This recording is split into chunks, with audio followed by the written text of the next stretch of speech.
we are on our way to downstream once again. Currently at mile marker, let's see, mile marker 16.8, so we are only 16.8 miles away. Conveniently downstream casino, conveniently located at mile marker 1 or 0 or whatever. Yeah, gonna get a little 1-2 session in. We called up the poker room, got our names on the list. Sounds like they have at least 2 tables going right now, which seems pretty reasonable for a Wednesday at 2 o'clock in the afternoon. So yeah, gonna see what we can get ourselves involved in here and hopefully bring home a nice little chunk of money.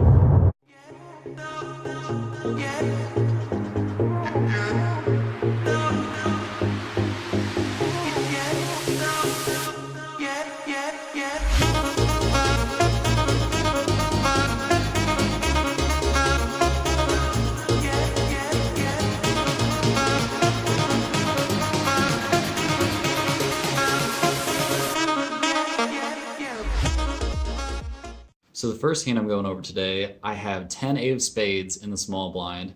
This actually turns into a pretty crazy hand, and there's some chance that it will be analyzed by Doug Polk in one of his modules for the Upswing Poker Lab, which would be pretty nuts.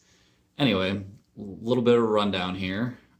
So I got 10 8 of spades in the small blind. Under the gun +1 makes it $10 to go. 3 people call, and I call also. So we're headed to the flop. Flop is King 10 8, all clubs. So I flop bottom 2 pair here. Pretty weird spot. Not really sure what to do. And being in the small blind, I'm in a really weird spot. Like I've got to act first. So anyway, I go ahead and decide to donk lead into this pot for $30. I get 2 callers, and then the under the gun +1 player goes all in for $150.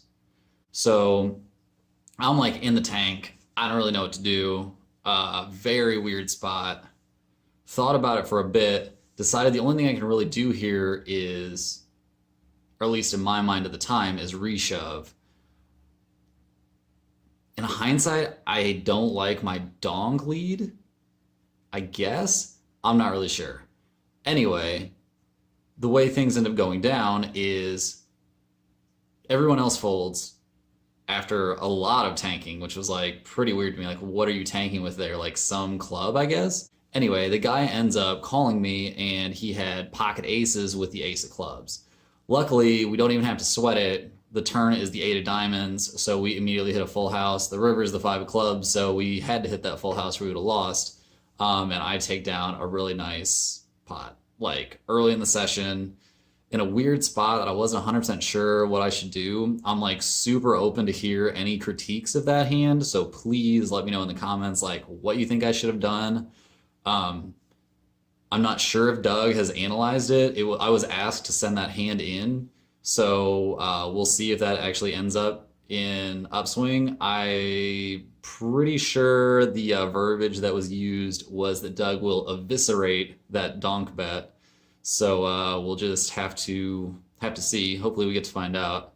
It'd be really great if I actually get to like hear his input on a hand that I played. It would be actually insane if somebody like that's that big of a deal was taking the time to look at a hand that had anything to do with me.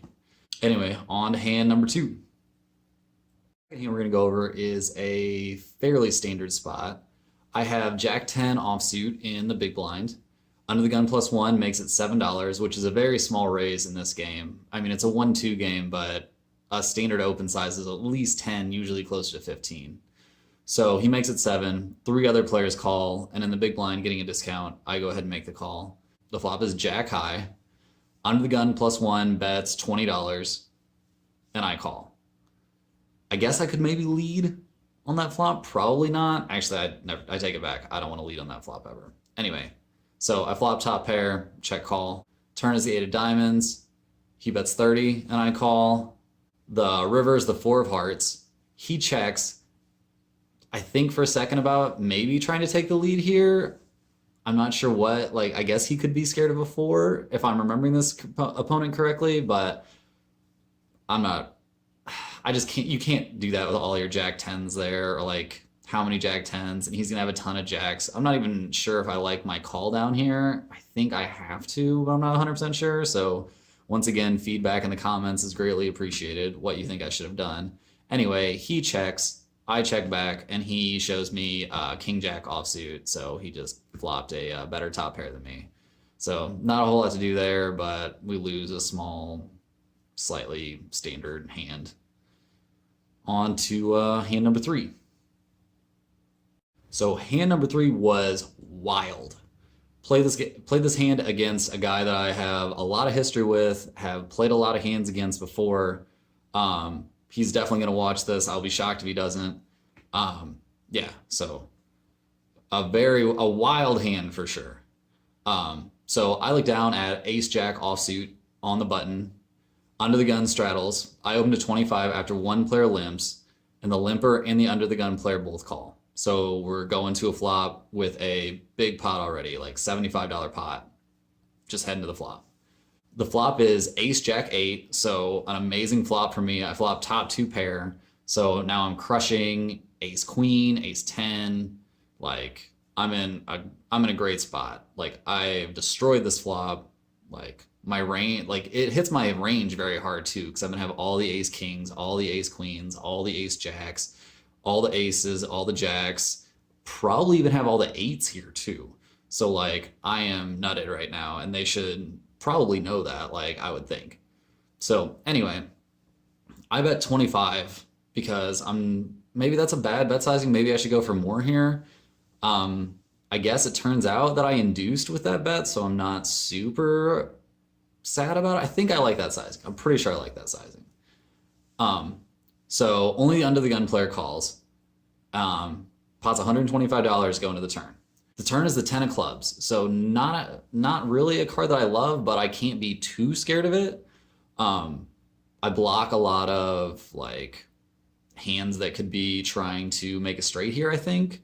So it just seemed, I don't know, it wasn't my favorite card, but it wasn't a card that I hated.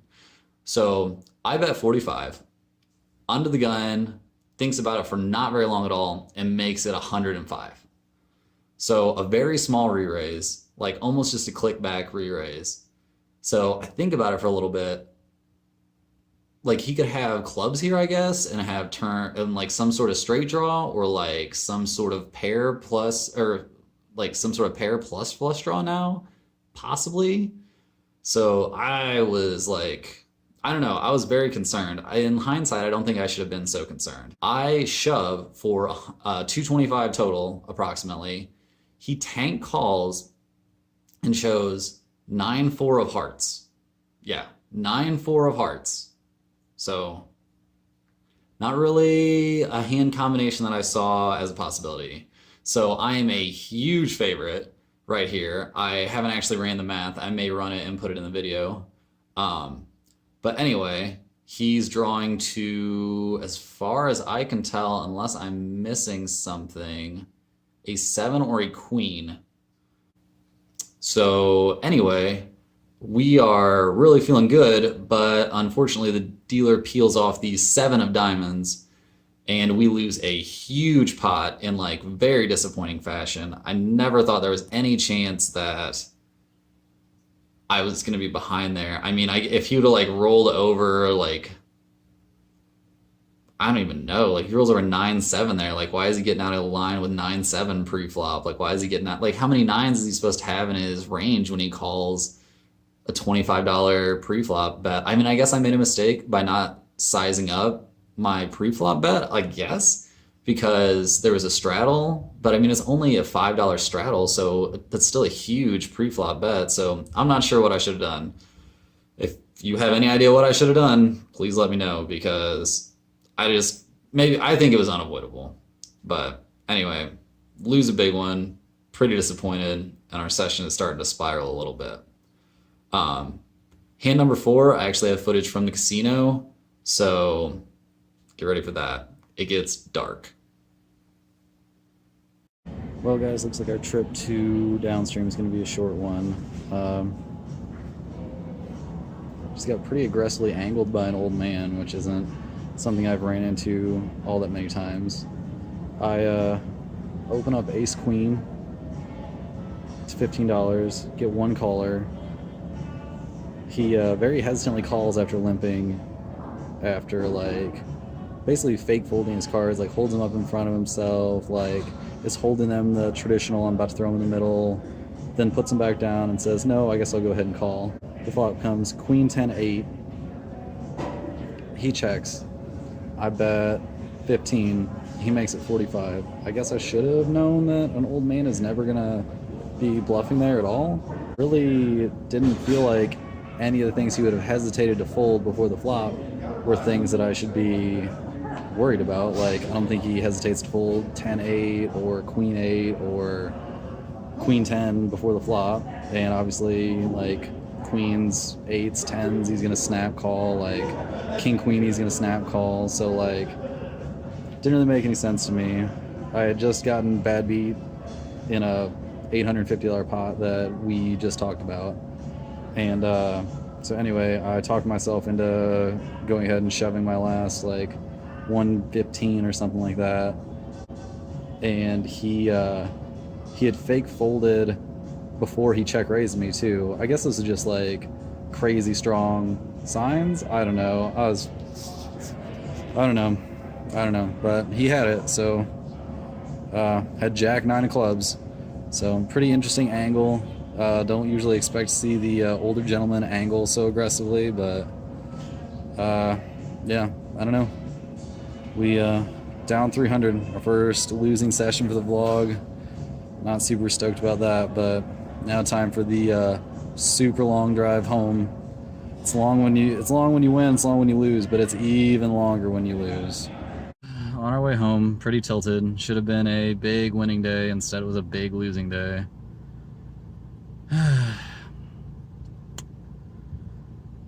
Poker sucks sometimes, man.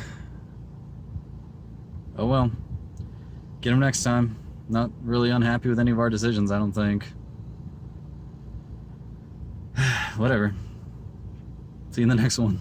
Well guys, that's all for vlog number 6. Hope you enjoyed it. It's the first losing session on the vlog, so it's bound to happen eventually. If you liked the video, please give it a thumbs up. If you hated the video, give it a thumbs down. Please let me know what you think of my play or anything I can do to improve my vlogging in the comments. Please subscribe to the channel if you are interested in seeing any more of my videos. It really helps keep me motivated, and yeah, that's all I got. Thanks for watching, and I will see you in vlog number 7. One last thing, we're going to be trying to go for weekly uploads on the channel pretty soon. Hopefully it'll be like all vlogs, but if it's not a vlog, there will be some sort of informative poker video. Have a good one, and I'm out of here.